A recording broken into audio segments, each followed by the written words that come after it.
साबर सुलेमानी अमलियात चैनल में आपका स्वागत है। सारे मुस्लिम भाइयों को अस्सलाम वालेकुम वरहमतुल्लाह, सारे हिंदू भाइयों को प्रणाम। जैसा कि मैं आज विधान लेकर हाजिर हुआ हूँ मेरे दोस्तों कि साधना सिद्धि में हम सफल कैसे हुए। ये बहुत इम्पोर्टेंट है, बहुत ज़रूरी है मेरे दोस्तों कि साधना सिद्धि में सफलता कैसे पाएँ।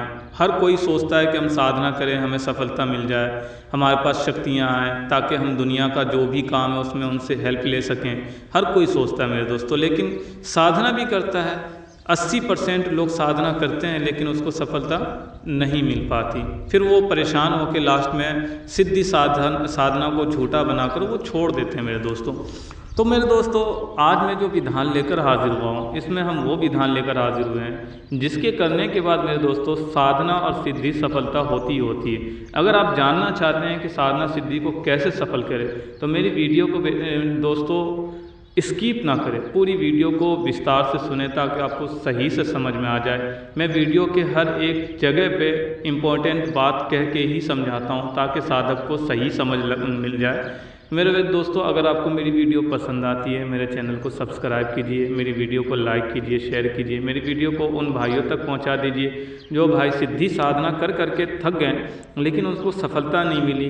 बहुत सारे गुरुओं के पीछे उन्होंने अपना माल पैसा खर्च कर दिया लेकिन फिर भी सफलता नहीं मिली, किसी ने सही मार्गदर्शन नहीं दे पाया उनको। मेरे दोस्तों ऐसे साधक साधिकाओं तक ये वीडियो को शेयर कर दीजिए मेरे दोस्तों ताकि उन भाइयों को भी इनसे लाभ मिल सके, फ़ायदा मिल सके। मेरे दोस्तों आइए हम जानते हैं विस्तार से कि हमें क्या करना चाहिए जिससे कि हमें सफलता मिले और कौन सी सिद्धि पहले करनी चाहिए, कौन से बाद में करनी चाहिए।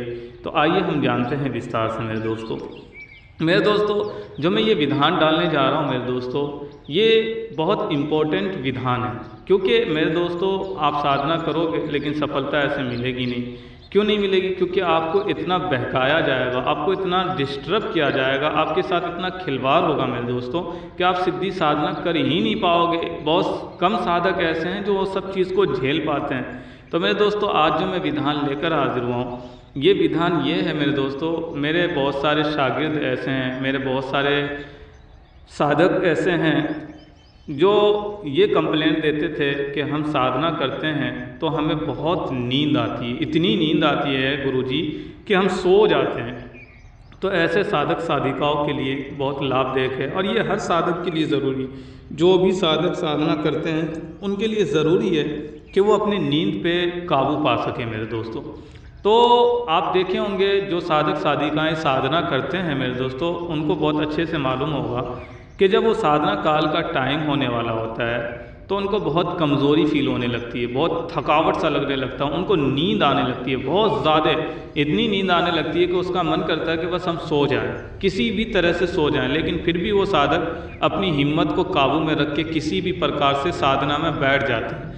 लेकिन बैठने के बाद भी उनका दिमाग एक जगह रहता नहीं, दिमाग में कुछ से कुछ चल रहा होता है। इसी प्रकार से उनको नींद बहुत आ रही होती है, इतनी नींद आ रही होती है मेरे दोस्तों कि बस वो साधना के ऊपर ध्यान उसका लग नहीं पाता है, साधना में उसका मन नहीं लग पाता मेरे दोस्तों। उसका सिर्फ और सिर्फ ध्यान एक ही जगह रहती है कि हमारी गिनती जल्दी से जल्दी पूरी हो जाए। वो फिर 11 माला का जप है तो 11 माला की गिनती करता है कि 11 माला कितना जल्दी हमें करना है ताकि हम सो सकें जाके आराम से। अगर उसको जितने माले का उसके गुरु ने अनुमति दिया उतने माले का वो सिर्फ ध्यान रखता है और उसको पूरा करके वो फटाफट बिस्तर पर लेट जाता है, क्योंकि उसका दिमाग जो है ना सेंटर पे नहीं रहता, उस टाइम सिर्फ और सिर्फ नींद पे रहता है मेरे दोस्तों। अगर आपने नींद को अपने काबू में रखा तो आप अपने अंदर देखोगे चुस्ती, यानी कि आपके अंदर बहुत बढ़िया अच्छा सा एहसास रहेगा, आपको नींद नहीं आएगी तो आप पढ़ाई में भी आप दिल लगा पाओगे, आपका ध्यान एक जगह एक्टिव रहेगी। क्योंकि साधना सिद्धि में बहुत इम्पोर्टेंट ज़रूरी है कि उसका ध्यान एक ही जगह लगा हुआ रहे। अगर आपका ध्यान सही से लगेगा तभी आपको सफलता मिलेगी। ध्यान अगर आपका भटक रहा है आप ज़िंदगी भर साधना कीजिए आपको सफल नहीं मिलेगी, सफलता कभी आपको जो है नहीं मिलेगी मेरे दोस्तों। तो सफलता मिलने के लिए सबसे पहले तो हमें अपनी नींद को कंट्रोल करनी है। तो ये जो विधान डाल रहा हूँ मेरे दोस्तों इससे आपका नींद आपके काबू में रहेगा, आपका नींद जो है आपके बिना अनुमति के समझ लो आपके करीब भी नहीं भटकेगा, आप नींद की बंदिश मार के चलोगे मेरे दोस्तों। तो आइए हम जानते हैं कि इस विधान को कैसे करेंगे और इससे कैसे हम लाभ उठाएंगे मेरे दोस्तों। तो मेरे दोस्तों आप देख रहे हैं डिस्प्ले के ऊपर मैंने जो है मंत्र डाल दिए हैं। ये मंत्र साबर मंत्र है मेरे दोस्तों, और इसको सिद्ध करने का तरीका है वो ये है कि एक ही दिन में ये सिद्ध हो जाते हैं। 108 एक माला का यानी 108 मरतबे इसका हवन होगा मेरे दोस्तों। एक माले का हवन करना है आपको।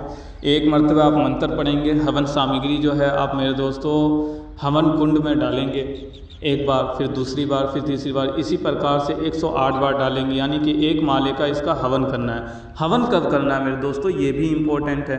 आप शुक्रवार के दिन यानी जुमा का दिन यानी कि फ्राइडे का दिन छोड़कर 6 दिन जो आपके मिलते हैं, शनिचर, इतवार, सोमवार, मंगलवार, बुधवार, जुमेरात, जुमेरात तक का आपको समय मिलेगा मेरे दोस्तों।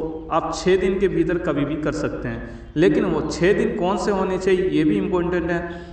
आप गुप्त नवरात्रि में कर लीजिए, नवरात्रि में कर लीजिए, इसी प्रकार से अमावस्या है, पूर्णिमा है, इसी प्रकार से चांद की पहली तारीख है मेरे दोस्तों, होली है, दिवाली है, दशहरा है। दशहरा में दशमी की रात करिए, सबसे बढ़िया काम करता है। साबर मंत्र को सबसे ज़्यादा जागरूक उसी रात में की जाती है मेरे दोस्तों।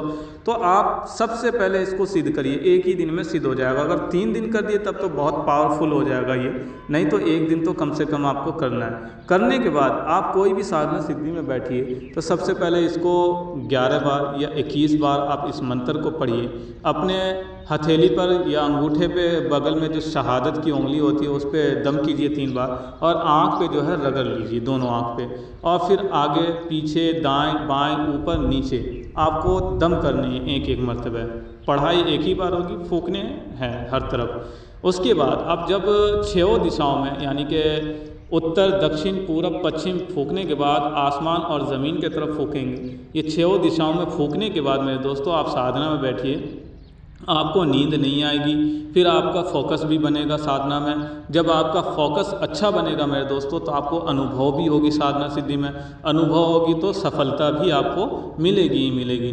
तो ये बहुत इम्पोर्टेंट साधना मेरे दोस्तों, साधना सिद्धि के लिए ज़रूरी है। सबसे पहले वो अपने अंदर जो है या तो गुरु मंत्र का जाप करके अपने अंदर ऊर्जा पैदा करे, उसके बाद ऊर्जा मंत्र का जाप करे, उसके बाद वो चेतन मंत्र का जाप करे, उसके बाद वो नींद यानी कि ये जो साधना में डाला हूँ इसका प्रयोग करिए। 4 हथियार साधना सिद्धि में होना चाहिए हर साधक के पास, ये ध्यान रखना मेरे दोस्तों, क्योंकि ये 4 चीज़ ऐसे हैं जिससे कि सफलता मिलती है साधकों को।